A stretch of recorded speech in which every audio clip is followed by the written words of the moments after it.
What is a man? What is a woman? What is masculinity? What is femininity? What is homosexuality? What is heterosexuality? What lies outside these possibilities?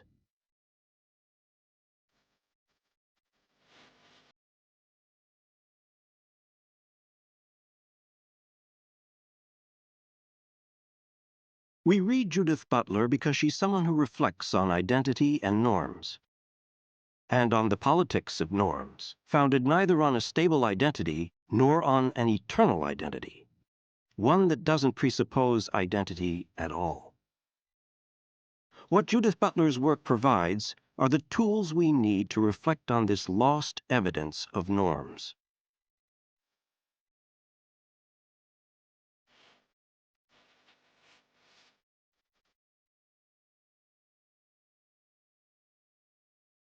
I'm lesbian, gay. Yes, I'm lesbian, I'm gay, but do I subscribe to everything the lesbian and gay movement says? Do I always come out as a lesbian and gay person first before, say, I am a woman, or before I am a Jew, or before I am an American, or a citizen, or a philosopher? No, it's not the only identity. So these are communities where one belongs and one does not belong. And it seems to me I travel.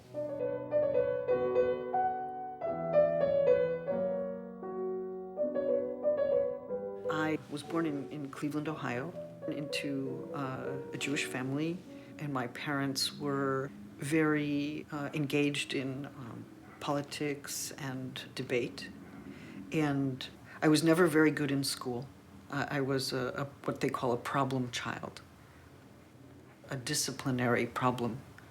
And I would speak back to the teachers, and I would not follow the rules. I would skip class. I did terrible things. And yet, I was apparently smart in some way, but I didn't understand myself as smart. I understood myself as strategic. One had to get through, one had to find one's way in the school and the synagogue. And I didn't really like authority.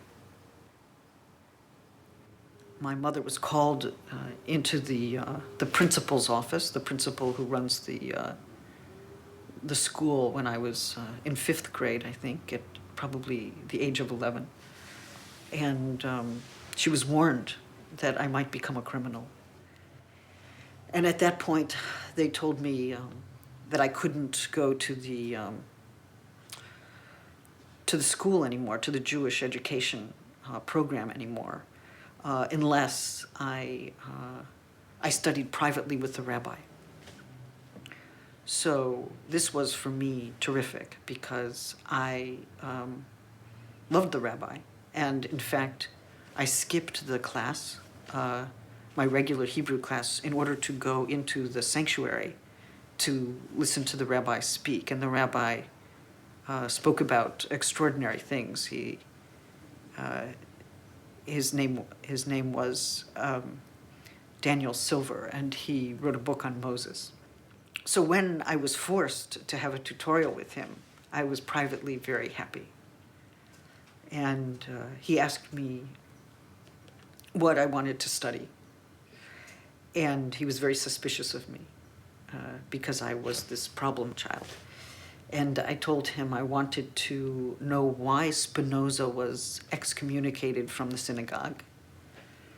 I wanted to know whether German idealist philosophy was linked to the rise of Nazism. And I wanted to understand existential theology. And I was 14 years old.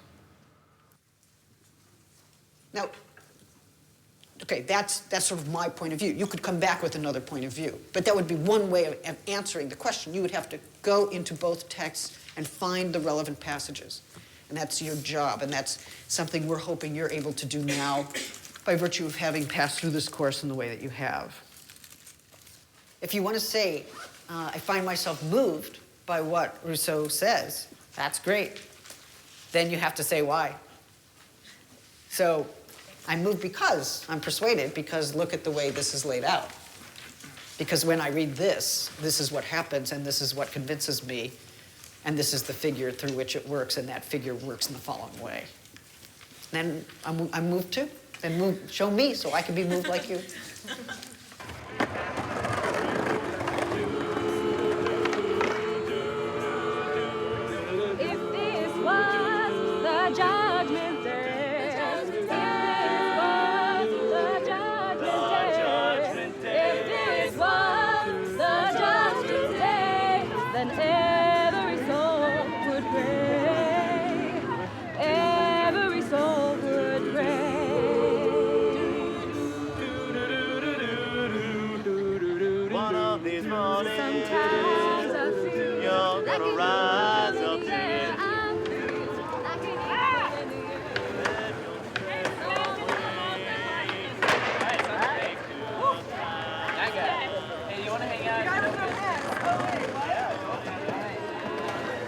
Happy No Pants Day! I could be in space right now. Hey, No Pants Day! Hey, Happy No Pants Day! No, thank you. No Pants Day. No, it's an international holiday. You need to leave right this minute because you're gonna be on television and you're gonna be in trouble, and I'm gonna tell your parents. I mean, I'm old enough to be on television without pants on. C'est la folie de Berkeley, n'est-ce pas? Sans culotte, nouveau sens de sans culotte. Pas révolutionnaire. Are you sure it's not revolutionary? Je pense que non. What's it in aid of? Just itself? Yes, I think so. Bye, you guys. Wednesday, dear everyone.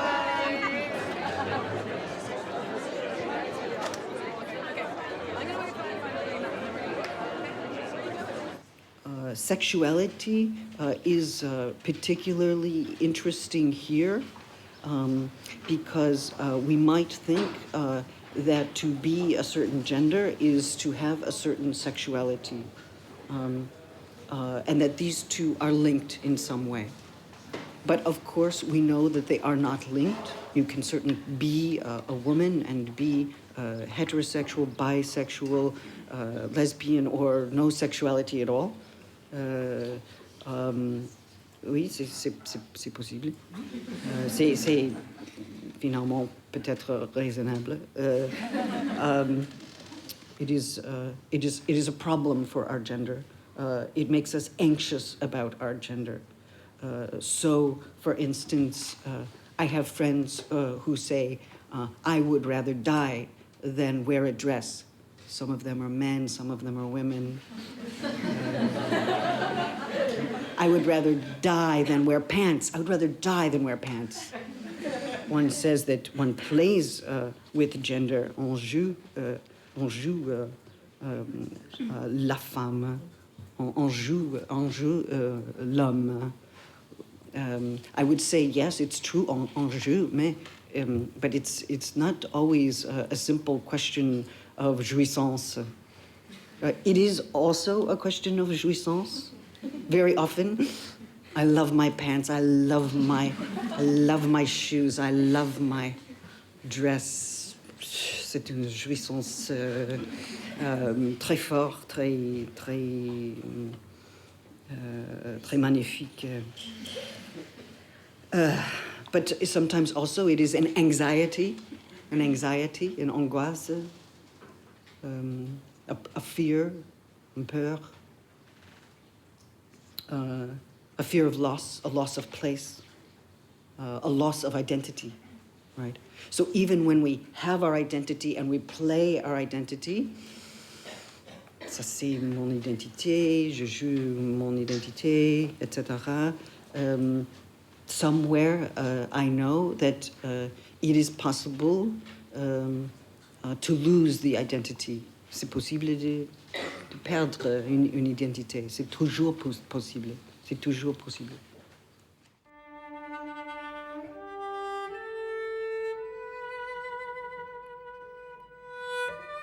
My mother's family owned movie theaters in the city of Cleveland. And like many Jews, they entered into a new industry, that started up in the 20th century. I think I grew up with a generation of American Jews who understood that assimilation meant conforming to certain gender norms that were presented in the Hollywood movies. So my grandmother slowly but surely became Helen Hayes. And my mother slowly but surely became kind of Joan Crawford. And my grandfather, I think maybe he was Clark Gable or Omar Sharif or something like this. So I grew up with these people who were, they were Jews, they belonged to the Jewish community, but they were also Americans, and they were both leading their community lives, but very much wanting entrance into American society.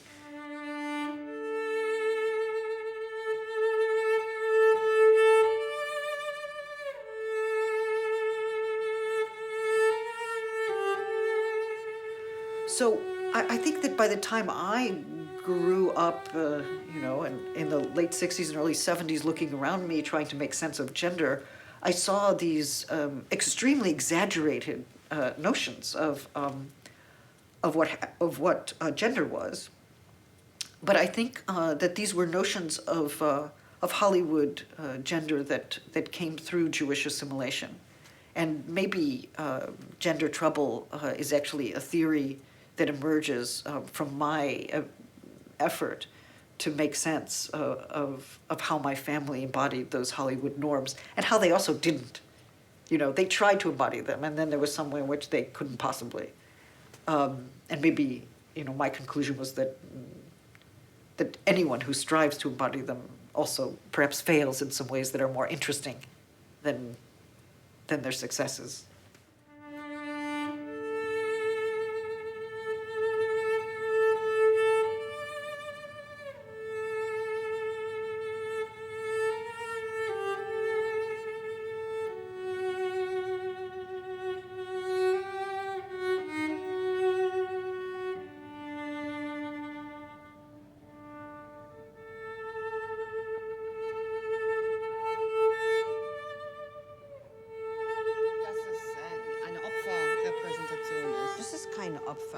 Ich glaube, das ist kein bloß Opfer. Das ist etwas anderes. In dieser Instanz würde ich sagen, es gibt so Furcht. Furcht, ja, bestimmt Furcht. Ja. Aber sie ist auch, aber sie lebt noch. Sie ist auch sehr lebendig. Und sie kann handeln. Ja, vielleicht. Aber und ich glaube, dass wir sehen hier sie denkt an etwas anderes.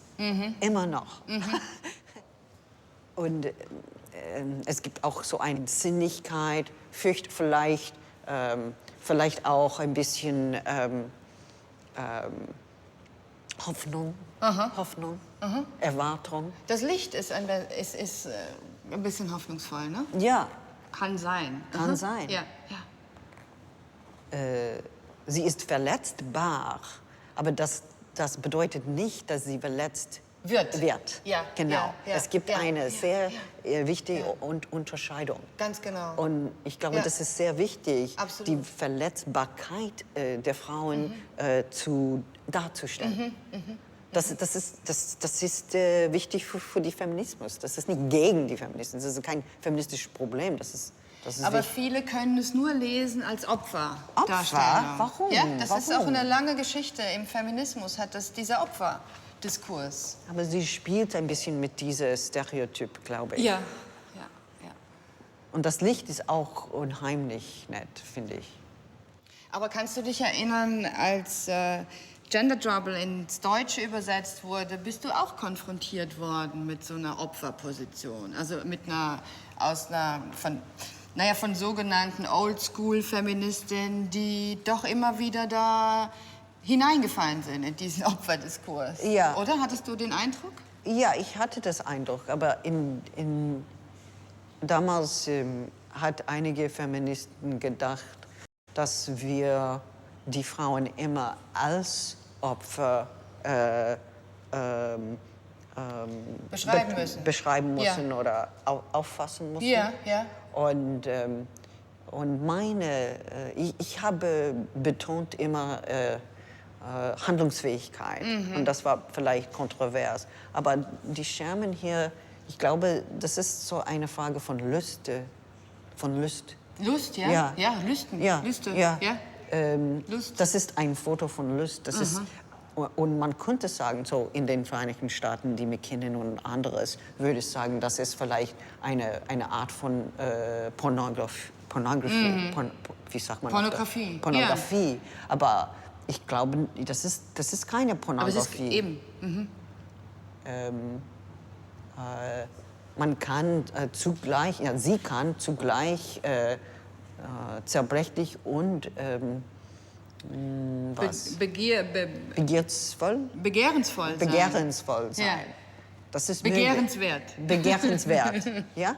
Ja.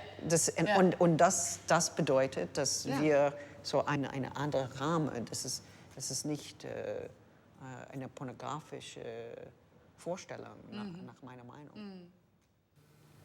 It was by accident that one of my friends said to me in graduate school, "Why don't you come give a talk on feminist theory?" I said, well, I had read feminist theory. I'd read Simone de Beauvoir, it was very important. I had read Gloria Steinem. I had great respect for her. She also loved philosophy. And I was very involved in feminist debates, so I would read popular feminist books. And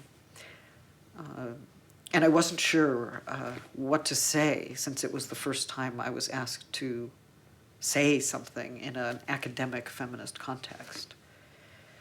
So I went back to Beauvoir, Le Deuxième Sexe, and there I found this one passage, which is, of course, perhaps the most famous passage from Beauvoir, where she says that one is not born a woman, but rather becomes one. And I wrote something about this problem of becoming, and I wanted to know, does one actually ever become one, or is it that to be a woman is a mode of becoming without end, a mode of becoming that doesn't end, that has no end or goal. And then I thought, well, maybe you could say the same of gender more generally, that one is not born a man, but rather becomes one.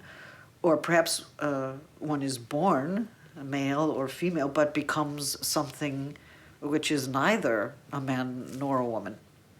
And it seemed to me that this notion of becoming, devenir, could lead to any number of directions. So I started, I suppose, to formulate a thesis that would later become the central argument of gender trouble.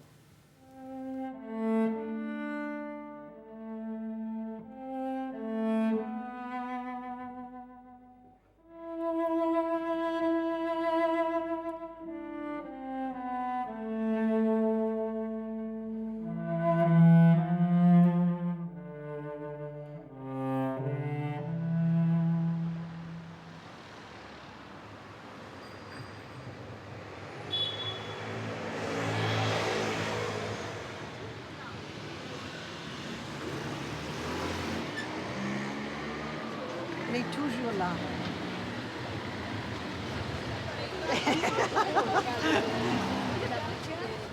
Catherine, ton invité. C'est un chaos. Catherine Florian. Voilà, donc c'est moi qui vais animer ce soir. Christine, elle est là-bas. J'ai mis exprès pour vous. Et on va monter.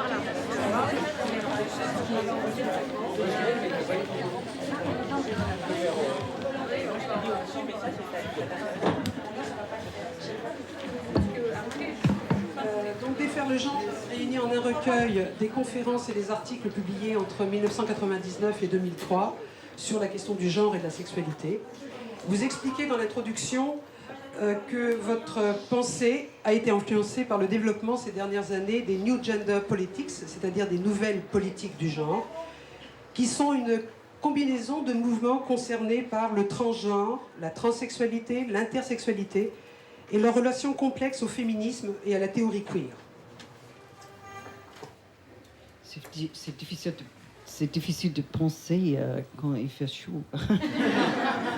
Je vous traduis pas.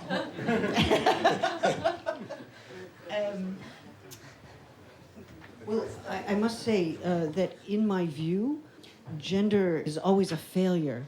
Everyone fails. And it's a very good thing that we fail. Because I think that stereotypes are not just images we have of gender, but they are, we might say, an accumulated effect of social relations that have become naturalized over time. So, for instance, if we think of an image of hyper-masculinity, and we say, oh, this is a stereotype, or we say it's a norm of some kind, it seems to me that implicitly we are talking about relations between masculinity and femininity, femininity, male bodies, female bodies, and how these have become configured over time. Et par exemple, lorsque nous imaginons, nous pensons à un stéréotype d'hypermasculinité, il ne s'agit pas simplement d'une pure image d'hypermasculinité, mais véritablement d'un effet, d'un certain rapport social entre masculinité et féminité, voire entre corps féminin, corps masculin, et que ces rapports complexes et cet aspect relationnel, en plus, c'est non seulement naturalisé, mais c'est naturalisé avec le temps, de là le caractère historique de l'affaire. Je voudrais poser une question sur votre critique de l'idéalisation du transgender.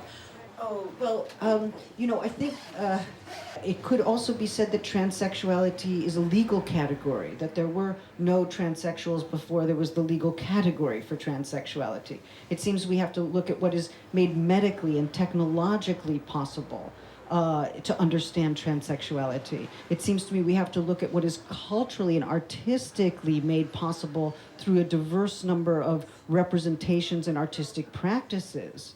That all of these modes have to be understood as part of what produces various transgendered and transsexual modes of life.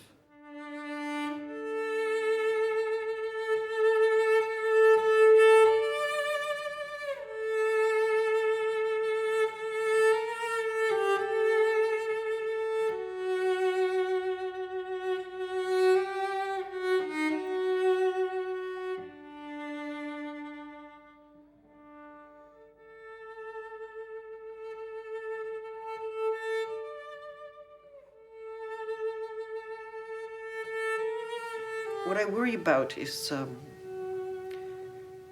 are the situations in which gender as a norm is exercised coercively. That is to say,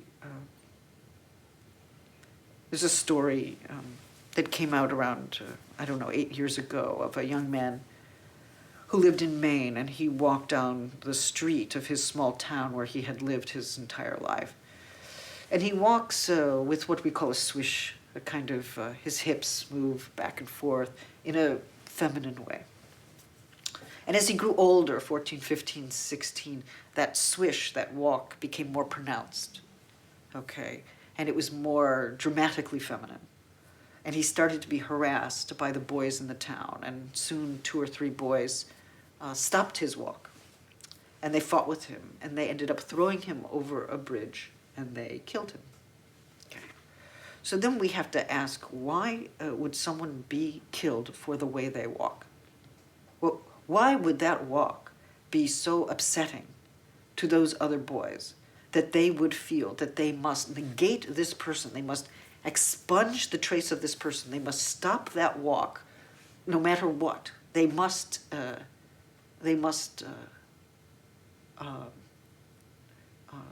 eradicate the possibility of that person ever walking again. It seems to me that we are talking about an extremely deep panic or fear, an anxiety that pertains to gender norms. And if someone says, you must comply with the norm of masculinity, otherwise you will die, or I kill you now because you do not comply, then we have to start to question what the relation is between complying with gender and coercion.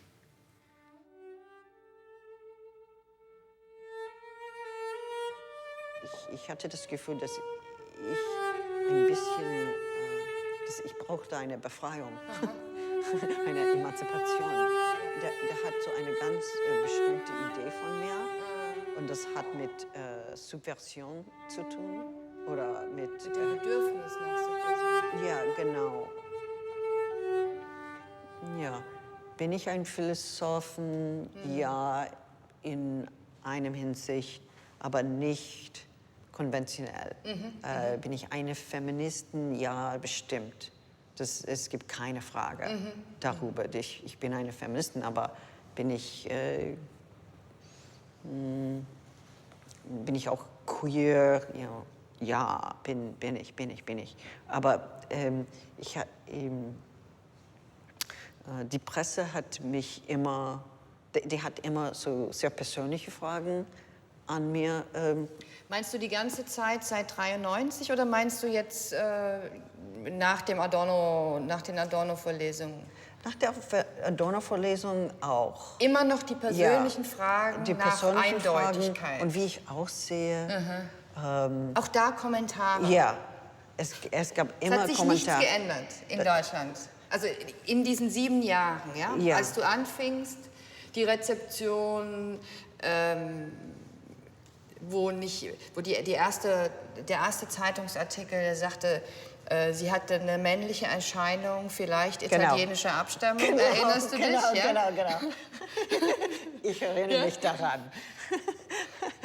Ja, und so ging das weiter. Ja? Also das ging ein bisschen weiter. Ja. Und weil ich über den Körper geschrieben habe, dann erwartet man, dass ich in meine eigene Körper darstellen würde, meine Theorie. Ja, aber dass du deine Theorie verkörperst. Ja, aber das tue ich nicht. Ja. Das hat mich wirklich verletzt, als die Barbara Duden gesagt hat, dass ich entkörpere, wie sagt man? Du entkörperst, sie hat dir vorgeworfen, dass du die Frauen entkörperst und dass sie sprach von dir oder ja, deinen Text als Frau ohne Unterleib. Ja, Women without ja. a body. Ja, Body. aber das ja? stimmt nicht. No, she constructed a monster. Ja, genau. Ja, und ja. Ja, genau.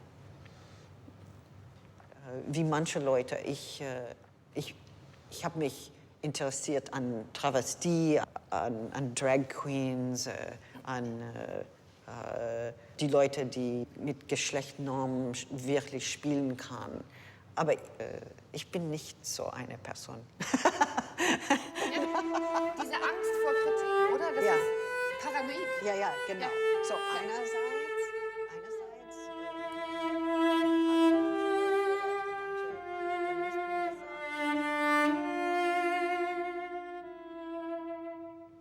I've never found a place. I don't think I'll ever find a place. You know, there are many people who argue that we should all have a place, a gendered place, that we should feel at home in our bodies or at one with ourselves. This maybe is a possibility for others. I don't think so. I think if my thinking about this is productive at all, it's for others to judge. It's because I'm always slightly disidentified from any given position. I don't belong well in any established category. But I'm not also somebody who happily transcends them all. I'm not in favor of happy transcendence. For me, gender is a field of ambivalence.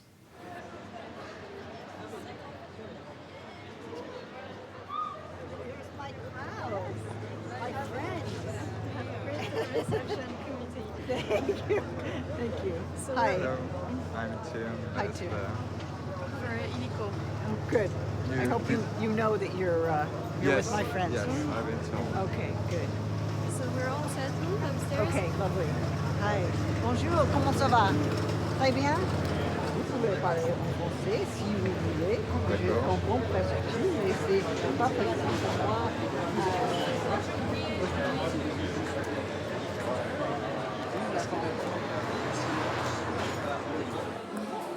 Pourquoi est-ce que vous avez rassemblé tous ces textes-là qui couvrent une période assez large, en fait, oui, sous le titre Undoing Gender?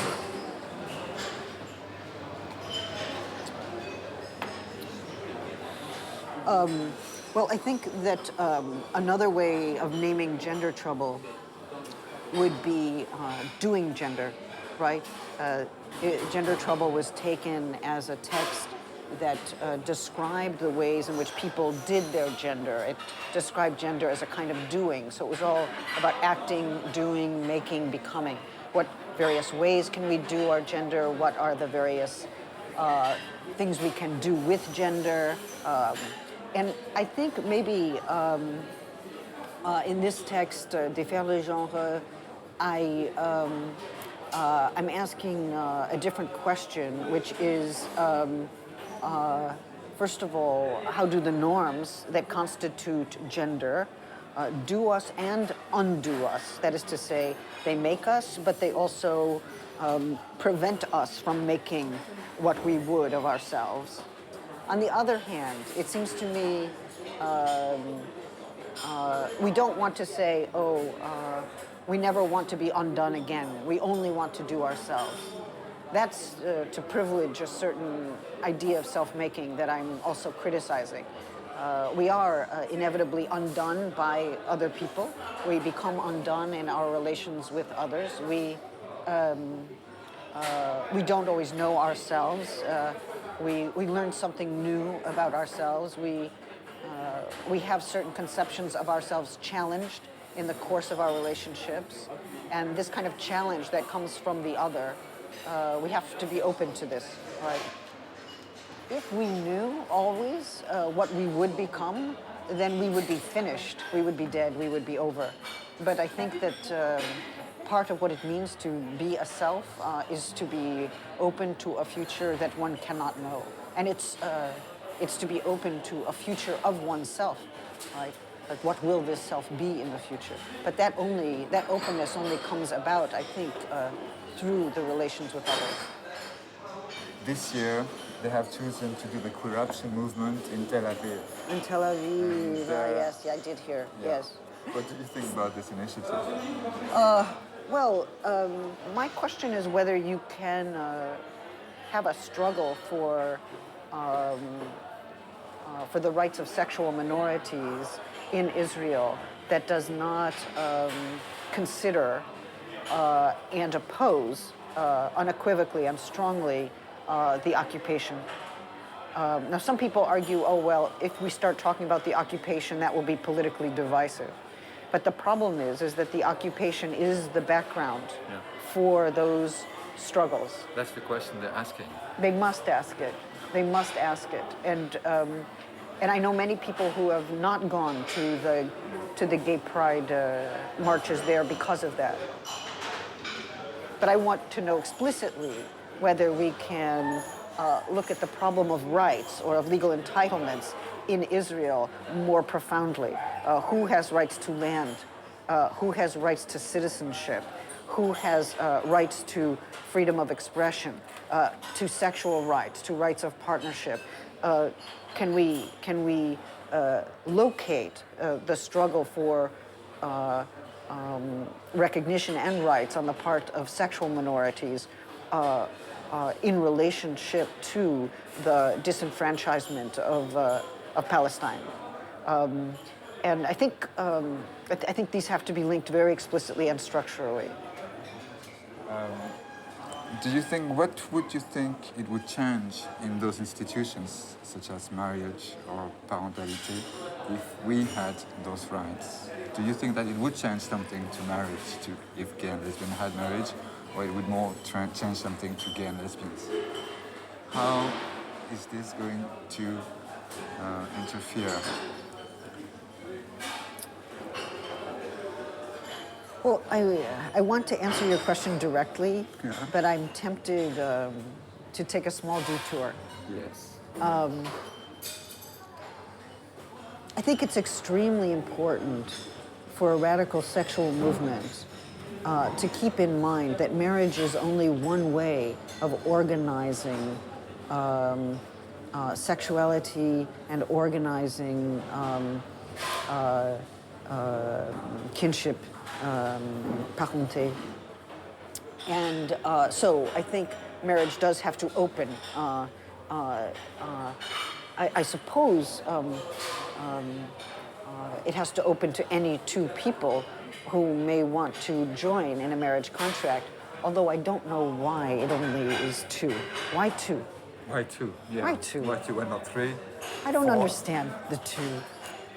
But I gather it just feels too radical, for most people to say more than two. But I don't really understand why two. I think we should ask the question. Three, four, whatever. five. I don't know. However. I don't know. But I think that marriage does change. I mean, it doesn't always change when it becomes gay, right? You can have in fact, sometimes it becomes almost parodically traditional. Sometimes there's almost a resurrection of a traditional notion of marriage that no heterosexual is actually living in anymore.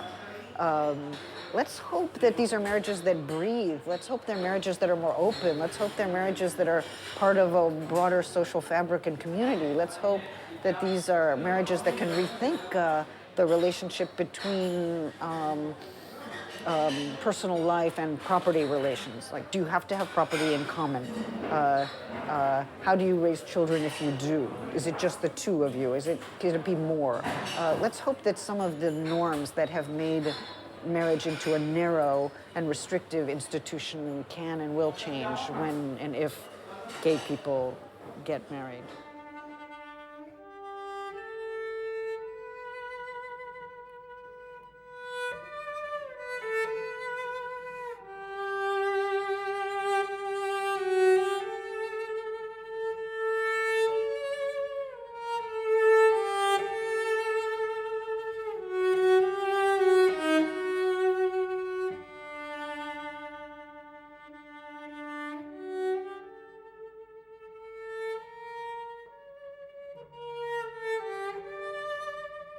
I think that, the word homosexuality was a medical word. It was a word it would be part of a diagnosis. So there was no term. I mean, I knew the word, but it seemed like a word that took place in a hospital setting when a doctor was diagnosing a patient. It wasn't something you could be or say you were. But it became clear to me that I loved people. I didn't have a name. I didn't think of myself as heterosexual or homosexual. But as I became more passionately involved, especially with one or two young women, girls, at the age of 14, it dawned on me, it occurred to me that there was a word for this. But it was actually a sad moment when the word occurred to me. Because when the word lesbian occurred to me, maybe this is lesbian, it was a moment where the social stigma entered into my thinking. And I felt very condemned by the word. And I had fear of the word. Is this what I am? Is this the name of my passion? Will this condemn me to social exclusion? Will this destroy my passion? So at the beginning, I think, I had to fight the word, or I had to struggle with the word in order to continue to feel what I felt or to maintain my relations. But it was it was very odd that the word came from elsewhere, and it came. I mean, homosexuality was medical, and lesbian was. I had a terrible image of what a lesbian might be, and then I thought, well, maybe I will become that terrible image. But there was no movement, there was no community, there was no L word, there was no media that covered these things. There was no. I was 14. I didn't know anyone who was a lesbian except I had heard of Sappho, and I understood she had died a very long time ago.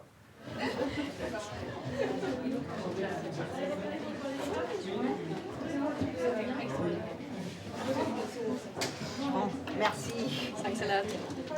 Nice day. Thank you. Thank you. My teaching was really exceptional. Thank you. I really appreciate your coming and saying that. It's very nice for me. Thank you. Thank you. Take good care. Bonjour. Bonjour.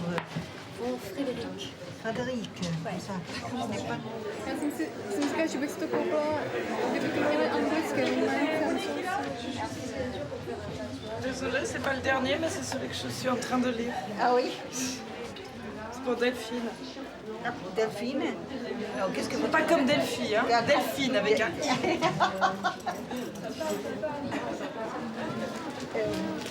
Vamos pegar uns cartõezinhos da Maria.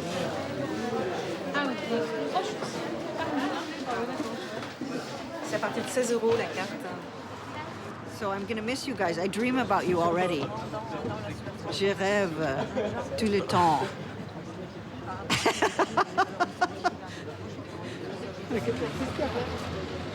Persecutors. It's true. It's a little bit like my mother or something.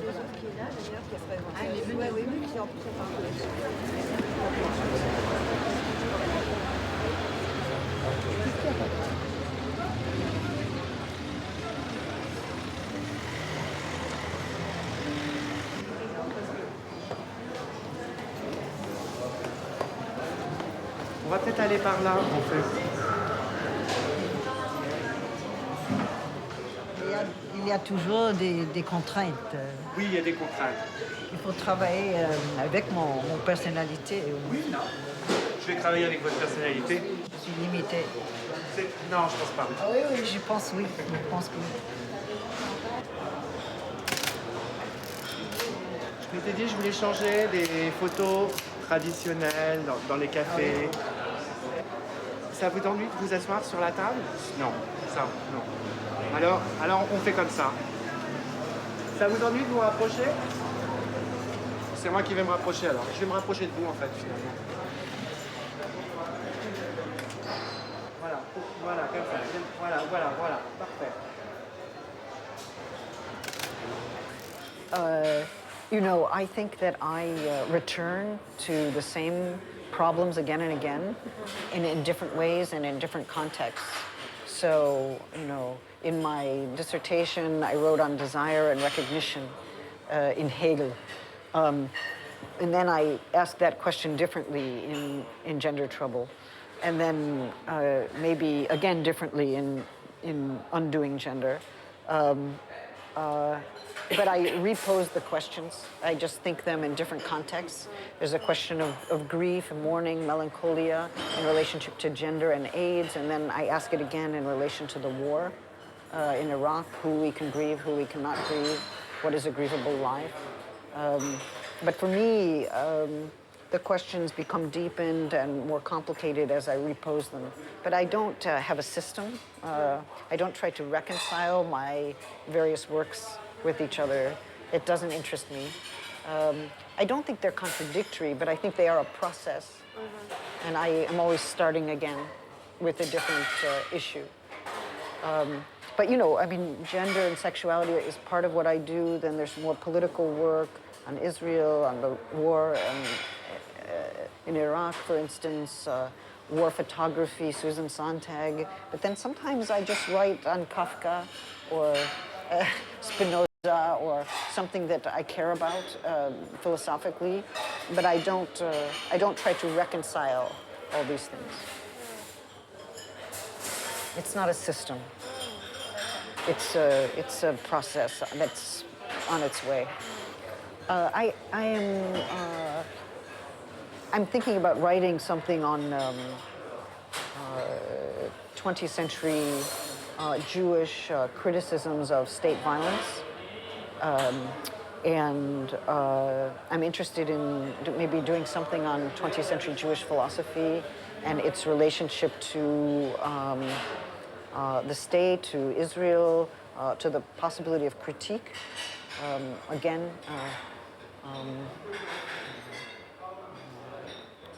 whether there are traditions of critique, of critiquing state violence that come out of Jewish traditions in particular.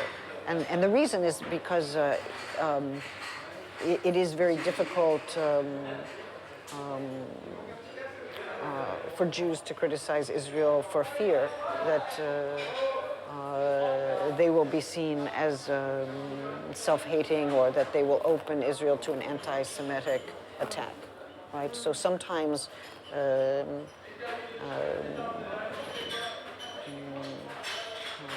one falls silent because one fears the consequence of an open criticism.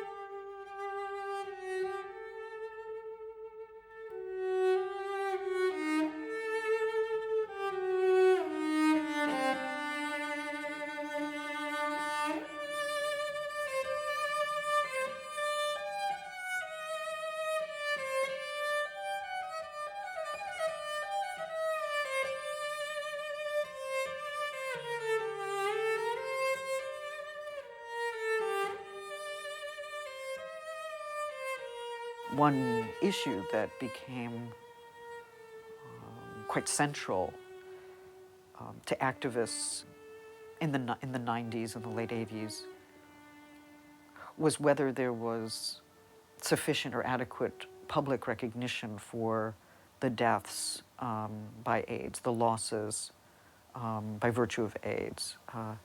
Was there a way to publicly acknowledge those who had died? Or was there so much shame attached to the disease, or perhaps to being gay, that it was difficult to avow and to publicly mourn those who died of AIDS during this time? So for me, public mourning is not just something that we do because we have personal needs to grieve. We do have those, I'm sure.